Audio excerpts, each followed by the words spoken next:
Hello students, this is lecture 2 okay आप हम chapter 4 और इस लेक्चर में हम लोग देखने वाले हैं बेटा यूक्लिड्स डिवीजन लेमा। तो सबसे पहले हम लोग इस नाम को क्या करते हैं अंडरस्टैंड करते हैं। तो बेटा इसमें जो पहला लेटर है यूक्लिड्स, यूक्लिड्स क्या है बेटा, एक मैथमेटिशियन है जिन्होंने ये लॉ दिया था। ओके तो यूक्लिड्स क्लियर हो गया। उसके बाद बेटा बात करते हैं डिवाइड की। डिवाइड क्या होता है? डिवाइड मतलब डिवीजन, जो आप डिवाइड करते हो किसी नंबर को। लेट्स सपोज आपने 4 को डिवाइड किया किससे बेटा 2 से, तो ये 2 से कितने टाइम में गया 2 टाइम्स में। Okay 4 and 0। तो यहाँ पे ये जो होता है ये आपका डिवाइडेंड होता है, this is your divisor.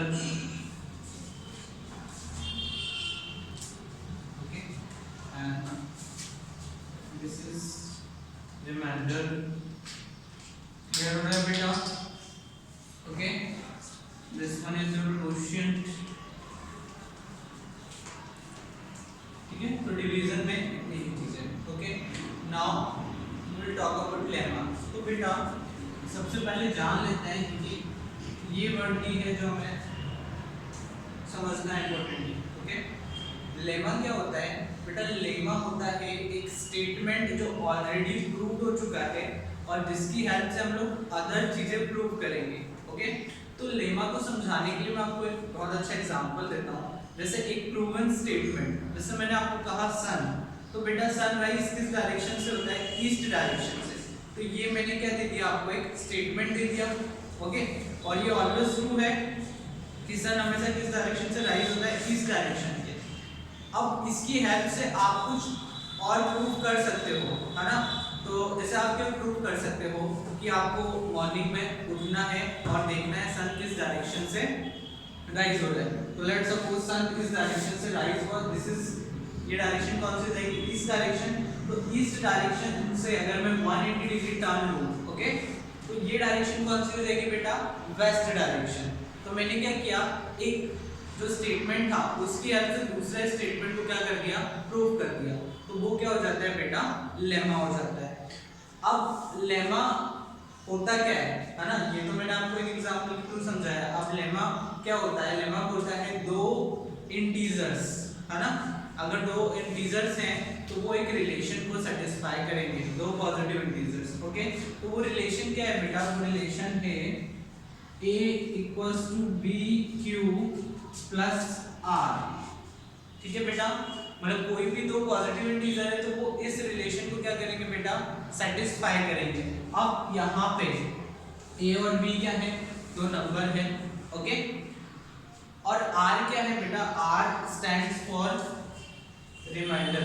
Okay ये मैं समझाऊंगा आपको और अच्छे से। तो r की वैल्यू कहाँ से लाई करती है? r की वैल्यू हो सकती है बेटा 0 या 0 के इक्वल और b से छोटा। समझ में आया तब बात क्या होता है? ठीक है ओके ओके तो सबसे पहले हम लोग देखते हैं यूक्लिड्स डिवीजन लेमा की definition. Okay if a and b two given positive integers such that a is greater than b, then there exists unique integer q and r such that a equals to b into q plus r, जहां पे बेटा जो r है ना, r की range क्या हो जाएगी? 0 या 0 के इक्वल और b से क्या होगा? छोटा। समझ में आया? तो यूक्लिड्स डिवीजन लेमा का बेटा ये स्टेटमेंट है जो आपको क्या करना है? याद रखना है। ठीक है इस स्टेटमेंट को स्पेशली आप लोग लर्न कर लेना। ये क्या है? दो पॉजिटिव इंटीजर्स के बीच का रिलेशन है जहां पे क्या होता है? a किसके इक्वल होगा? b into q plus r।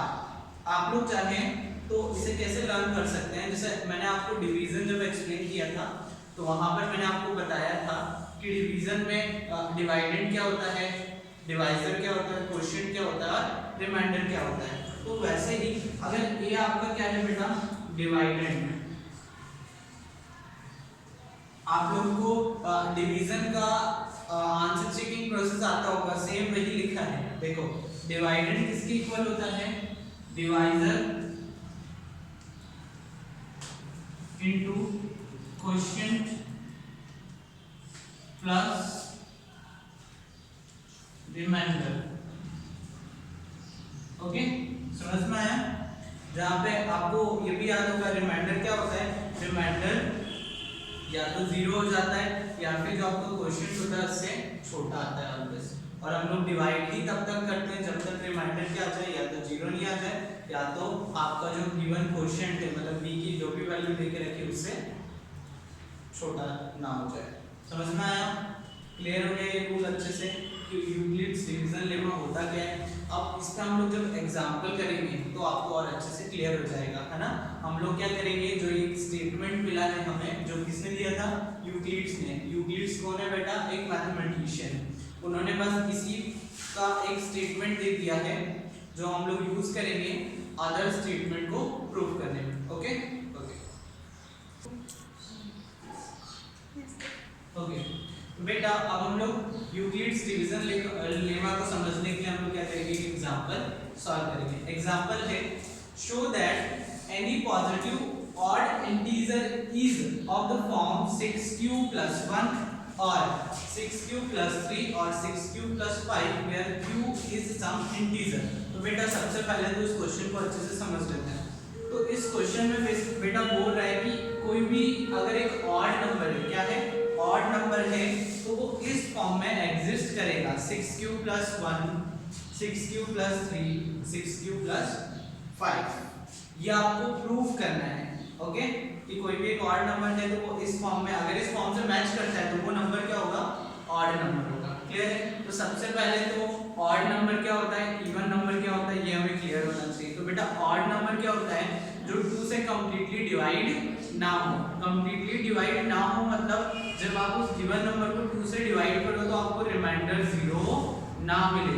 Okay, then even number क्या होता है, वो नंबर जो कि बेटा 2 से कंप्लीटली डिवाइड हो जाए, मतलब वो केस जहां पर आपको रिमाइंडर क्या मिल जाए, 0, 2 से डिवाइड करने में।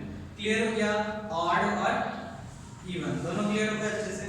तो अब सबसे पहले तो हमें क्या पता है, यूक्लिड्स डिवीजन लेना है ना, EDL शॉर्ट में लिख दिया मैंने। EDL का स्टेटमेंट क्या है, EDL का स्टेटमेंट है A = B × Q + R, जहां पे बेटा ये जो R है ना, इसकी वैल्यू एग्जिस्ट करती है 0 से लेकर B के बीच में। तो सबसे पहले तो हमें ये जो नंबर दे के रखे हैं 6q + 1 6q + 3 6q + 5, इसे हमें क्या करना होगा, इससे कंपेयर करना होगा। तो अगर हम ये वाले पार्ट से देखें, है ना, इतना पार्ट देखो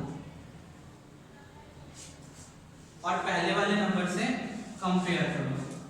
अगर मैं इतने को लिख दूं B × Q + R और इसके नीचे इसे लिखूं 6q, है ना, + 1, तो क्या ये इससे मैच कर रहा है ना।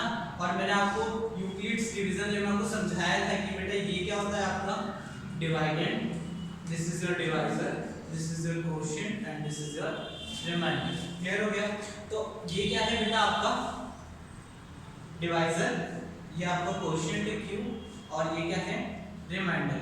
तो अगर मैं आपसे पूछूं बेटा कि अगर इसके बिहाफ पे आपको r की वैल्यू लिखना हो, मतलब r की रेंज क्या होगी, तो r की रेंज क्या होती है बेटा, r की रेंज होती है 0 से छोटा, 0 या 0 के इक्वल या 0 से बड़ा। ओके, और छोटा किससे होता है बेटा, b से। अब यहाँ पे हमने कंपेयर किया तो b की वैल्यू क्या देके रखी, 6, यहाँ पे हमने क्या लिख दिया बेटा, 6। ओके, तो ये हमने लिखा और इसके लिए हमने क्या निकाला बेटा, r की वैल्यू निकाली। तो अब मुझे यहाँ पे बताओ, ये जो आपका r है ना, r की क्या क्या वैल्यू पॉसिबल हो सकती है। क्लियर है?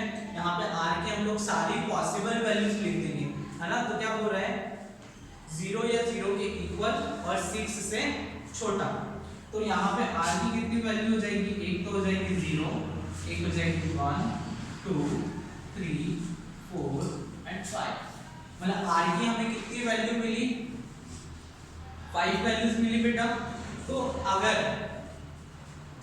आर की वैल्यू हम लोग यहाँ पे रखेंगे तो देखो हमें क्या क्या मिलेगा। सबसे पहले हमने रखा 6q और आर की जगह पे बेटा हमने क्या रखा 0।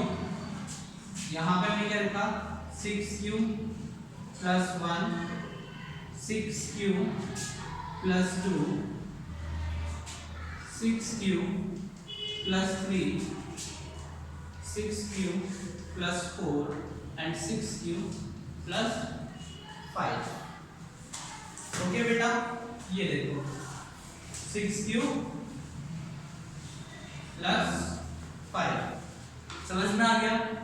अब अगर इसमें से ऑड और इवन हम आइडेंटिफाई कर लें तो क्या हमारा क्वेश्चन सॉल्व हो जाएगा? ऑफ कोर्स सॉल्व हो जाएगा। देखो सिंपल सी बात है, अभी मैंने बताया था इवन नंबर क्या जो 2 से डिवाइड हो जाए, मतलब अगर मैं इनको 2 के मल्टीपल के फॉर्म में लिख दूं है ना तो वो 2 से डिवाइड हो जाएगा, और जो 2 से डिवाइड नहीं होगा वो क्या होगा ऑड नंबर। तो सबसे पहले जो लिखा है 6q प्लस 0, तो 0 को तो किसी में भी ऐड करो क्या आना है, वही नंबर आना है ना। तो मैंने लिखा यहाँ पर 6q। अब बेटा ये जो 6q लिखा है इसे मैं ऐसा लिख दूं क्या 6 को 2 into 3q, कोई दिक्कत है क्या? नहीं दिक्कत है, वेरी गुड। नेक्स्ट, अब जो 6q प्लस 1 लिखा है क्या इसमें से मैं 2 कॉमन ले सकता हूँ क्या? नहीं ले सकता हूँ, तो ये नंबर अभी हम लोग नहीं लिखेंगे। अभी हम लोग क्या लिख लेते हैं वो नंबर जिसमें से 2 क्या आ रहा है कॉमन आ रहा है, ठीक है। अब यहाँ से इन दोनों से भी 2 कॉमन आ रहा है बेटा, यहाँ से मैंने 2 ले लिया, तो यहाँ पे क्या बच जाएगा मुझे 3q प्लस 1। देन इससे नहीं आ रहा है, इससे आ रहा है 3q प्लस 2। अब बेटा अगर इन सब नंबर की बात करूं, किसकी, इसकी, इसकी एंड दिस वन, ओके। तो क्या ये सारे इवन नंबर है? अभी आप कह सकते हो ये सब इवन नंबर क्यों है बेटा, क्योंकि देखो ये सब में हमने 2 कॉमन निकाला तो 2 बाहर आ गया, मतलब मैं आपसे पूछूं ये सब 2 से डिविजिबल होंगे क्या? अगर आप 2 से डिवाइड करोगे तो ऑफ कोर्स होंगे। देखो 2 इनका मल्टीपल है, दिख रहा है आपको। तो ये सारे नंबर बेटा क्या है इवन नंबर, तो जाहिर सी बात है 6q प्लस 1 ये क्या हुआ ऑड, 6q प्लस 3 ये क्या हुआ ऑड, 6q प्लस 5 ये क्या हुआ ऑड। समझ में आया? क्लियर है? अच्छे से क्लियर है? ओके चलिए बेटा अब हमें नेक्स्ट क्वेश्चन सॉल्व करना है।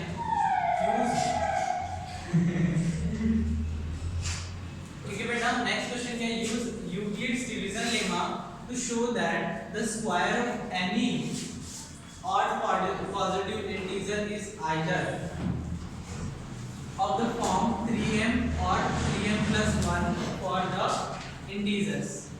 हमें क्या शो करना है बेटा कि कोई भी ऑड पॉजिटिव इंटीजर है उसका जब हम स्क्वायर करेंगे तो इस फॉर्म में एग्जिस्ट करेगा। क्लियर है? समझ में आया?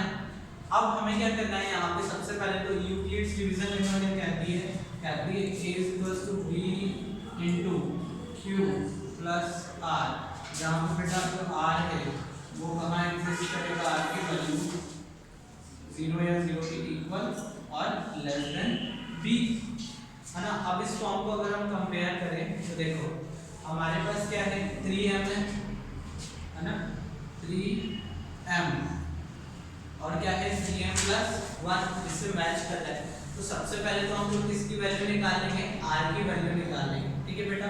तो r हमारा मैक्सिमम कहाँ तक जा रहा है, अगर क्वेश्चन के अकॉर्डिंग देखो r कहाँ तक जा रहा है 1, r की वैल्यू 1 निकल रही है। अब b के बिहाफ में किसकी वैल्यू निकलेगी बेटा r की, तो हम लोग यहाँ पे किसकी वैल्यू रख दें, b की वैल्यू रख दें, ओके।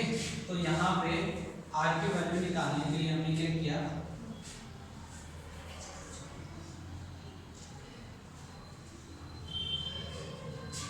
b की वैल्यू क्या है बेटा 3, ओके। तो यहाँ पे r की वैल्यू क्या क्या हो जाएगी, इसके लिए r की वैल्यू हो जाएगी तो 0 1 2 एंड 3 नहीं होगा, ओके, क्योंकि क्या है इससे छोटा है। तो बेटा r की कितनी वैल्यू मिली हमें, 3 वैल्यूज मिली। अब इन तीन वैल्यूज का हम लोग सॉल्व करते हैं, ठीक है। हमें सॉल्व क्या करना है, तीनों नंबर को हम लोग 1 by 1 स्क्वायर फाइंड आउट करेंगे और जिसमें से हमें क्या देखना है, पहला है ना 3m और 3m + 1 का हम लोग जब स्क्वायर निकालेंगे तो हमें ये पता होना चाहिए कि वो क्या हो जाएगा, ऑड का स्क्वायर हो जाएगा, ठीक है। ओके